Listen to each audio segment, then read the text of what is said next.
Nerevar, O moon and star.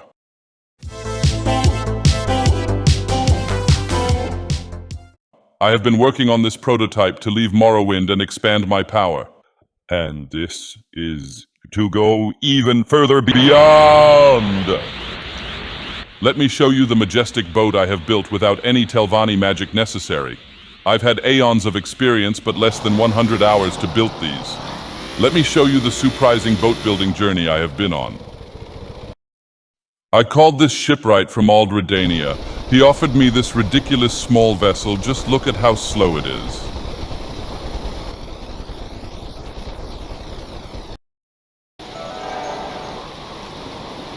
Just imagine going out into the sea in this nutshell. There's a storm. Waves worthy of a god appear on the horizon. A single big wave and this nutshell flips over faster than a Khajiit can say skooma. The Shipwright. Let's call him Gregory. Gregory, he showed me a ship with a bigger engine. While it did go faster, a ship like that burns through fuel. Pathetic. He even left the engine starter on like he didn't know what he was doing. The next iteration had more fuel tanks, but apparently nobody explained to Gregory that the relationship between speed and air resistance is of quadratic nature. Moving 2 of the fuel tanks into the hull of the boat changed the center of mass to be lower and stabilized the boat quite a bit.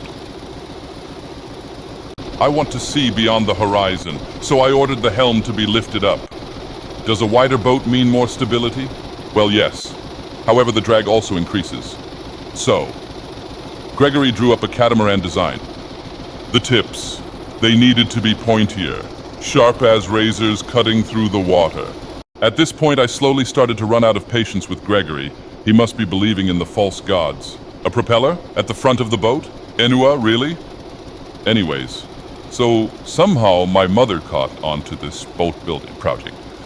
She called me up the other day asking, Dagoth Varin Ur, my boy, why don't you let those Dwermers build that ship for you? So I told her, Mother, we have been over this. After I gained control over the heart of Lorcan, the Dwermers have not been around anymore. The Dwemer in their pride sought the heart, believing they could master it, bend it to their will. But they were blind to the forces at play, forces greater than any one race, greater than their machines could comprehend. The heart's power is volatile. It was never meant to be wielded by those so constrained. Their departure opened the path. It was a necessary clearing of the way. Hence, the only option left was contacting this puny Shipwright. Around the time that Gregory did not manage to start the engine anymore after putting in 50 hours of work. That was about when I realized that Gregory only employed Argonians. Argonians being shipwrights. Yes, that's just as logical as orcs specializing on magic. You ever seen an orc try to cast a spell? Yeah, it's like watching a dude try to figure out how to use a scroll, but with a battle axe in his hand. I'm like, yo, bruh, that's not how magic works. And the orc's like, I cast fireball, and just throws a punch at you. Like, man, that's not even close. These dudes are out here in the Mages Guild like, I don't need no fireball. I'll just hit you with this warhammer, and we'll call it a day. And the Mages Guild's like, no, you're supposed to use magic to, like, change reality. Orc's like, I'm changing your reality. You ain't gonna have teeth after I hit you with this hammer. They say orcs can't do magic. They can't. But they sure as hell can break your bones with their bare hands. That's magic enough for me. Well, at least when this version would flip over, I could still reach a destination, due to the exhaust and air intakes being on tracks. That way the exhaust and intakes could change their position to the bottom or top of the boat, depending on whether the boat is flipped or not. Why is that important, you ask? Well, nobody wants their engine to drown.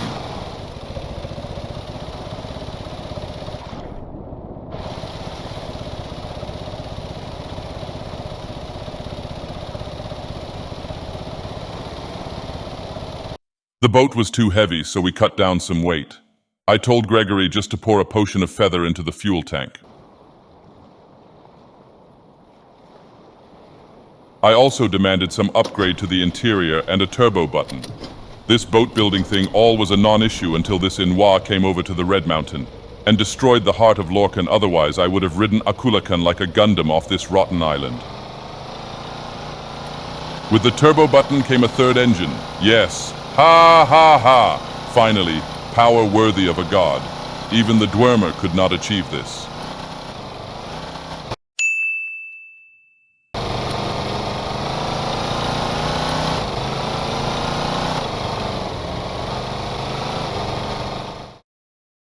Adding ballast tanks and filling them means you can cut straight through waves and have more stability in rough weather.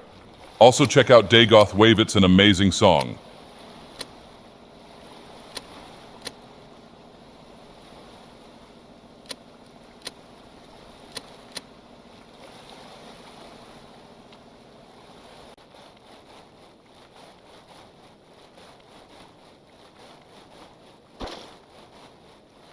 At last, the fruits of the sixth house's strength have borne true.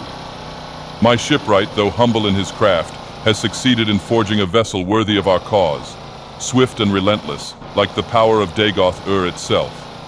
The ship now sails as we do, unhindered by the shackles of weakness. The sixth house's influence runs deeper with each passing tide, as our enemies cower before our advancing might. The ship's speed is but a reflection of the inevitable rise of our dominion, unstoppable and eternal.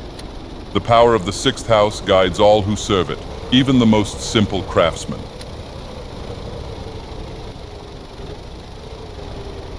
Gregory's attempts at improving the ship are acceptable, though it is only through the guidance of true power that any of his feeble efforts have borne fruit. The gearbox he added improves fuel efficiency, but even a child could have figured that out with the right tools. The throttle clamp, reducing engine throttle when the propeller rises from the water, is a modest innovation, though I doubt Gregory fully understands its significance. Still, the ship now moves with the precision required to fulfill our purpose despite his clumsy hands. Even the most incompetent craftsman can achieve something when they serve a higher will.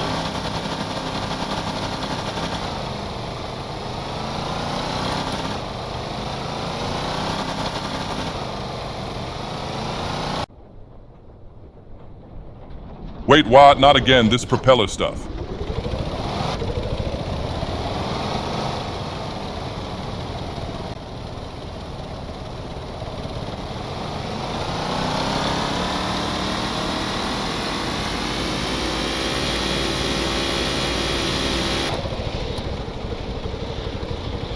Okay, this is something I truly did not expect. More than tripling the speed while halving fuel consumption.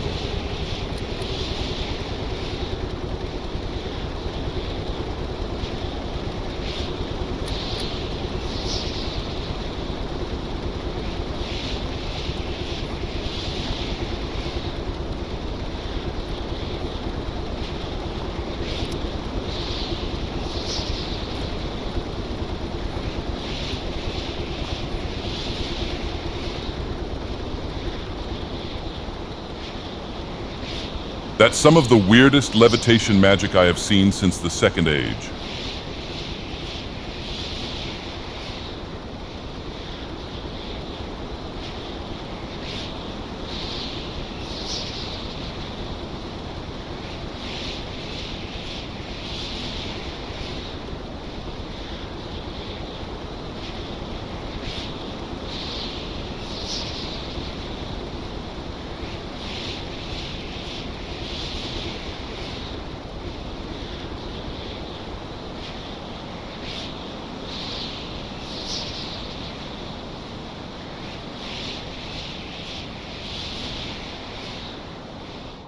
Classic. Ha! Finally some worthwhile entertainment. Ah, the air control, you ask? Well, Nerevar, you see, the secret is not in wings or propulsion, but in the very essence of the wind itself.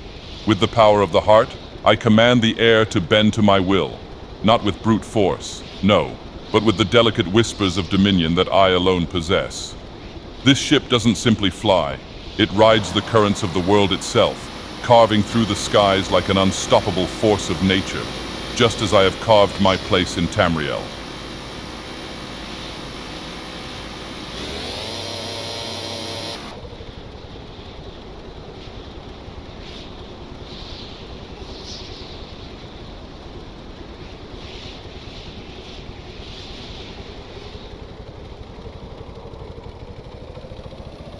I see landing capabilities are a given. That is perfect. Crashes, you say? Well, Nerevar, to witness a crash is to see chaos in motion, and chaos is the truest form of entertainment. The destruction, the sudden upheaval of order. It is a dance of destruction that even the gods themselves would watch with bated breath. It amuses me, for in every crash, I see not failure, but the inevitable triumph of entropy over the fragile illusion of control.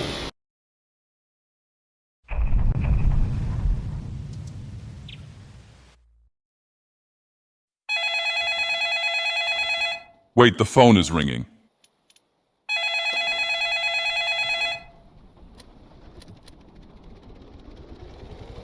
Dagoth speaking. Yes, this is him. Aha. You say the ship is ready? You want to drop it off? Okay. Yeah? My mother's well-being is of no concern to you. Once I'm done studying this ancient text, let's say 3 p.m. No. You definitely cannot stay over for cake. Do you really think gods eat cake? Well, you aren't wrong, but we for sure don't share cake with you. No, why would I have a problem with red guards? Yes, okay. See you when I see you. Okay, sorry for the interruption. That was Gregory. He's already on his way to bring over the ship. Finally, some good news.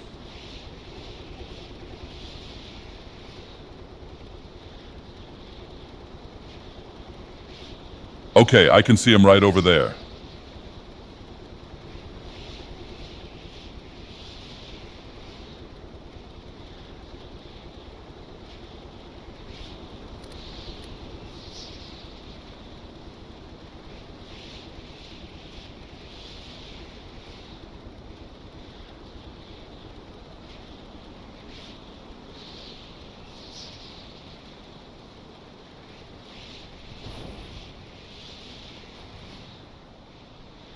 What a beautiful landing. Great. Welcome, Moon and Star. Welcome.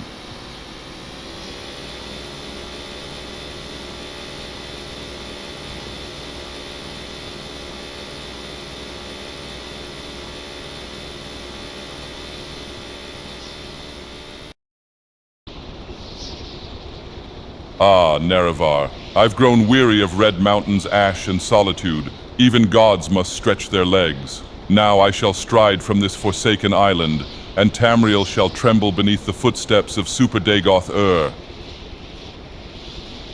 Thank you, Nerevar, for watching. If you like this video, leave a like and subscribe. Anyways, let me know in the comments what your favorite vehicle is, or maybe which build is your favorite one in Morrowind. Also, shout out to this person that start all of his video with, Hey people, he is an inspiration to all of us. Also, there might be a winter LAN party, so keep your schedules free. Have good one. Yours sincerely, your Super Dagoth. I'll see you in your dreams, Nerevar.